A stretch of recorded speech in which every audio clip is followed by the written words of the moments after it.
বন্ধুসকল, মোৰ অন্য এটা ভিডিঅ'লৈ আপোনালোক সকলোকে স্বাগতম জনাইছোঁ। আজি ভিডিঅ'টো হ'বলৈ গৈ আছে দেৱালী স্পেচিয়েল।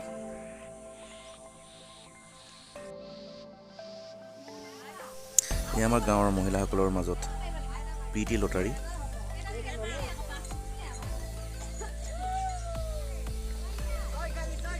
এবাৰ আমাৰ লাকুৱা কলনীৰ মুখৰ পৰিৱেশটো দেখাওঁ। বতৰৰ বিধি পথালিৰ মাজতো অলপ ফূৰ্তি বুলি আৰম্ভ কৰিছিলোঁ। পুনৰ আহিল নহয় আপতীয়া বৰষুণে ধুই নিলে দেৱালী। কিন্তু বৰষুণ আহিল বুলি জানো আমি ফূৰ্তি কৰিবলৈ বাদ দিম নে কি কয়? দেৱালীটো আমি উদযাপন কৰিবই লাগিব। চবলক ভিডিঅ'টো ষ্টাৰ্ট কৰোঁ।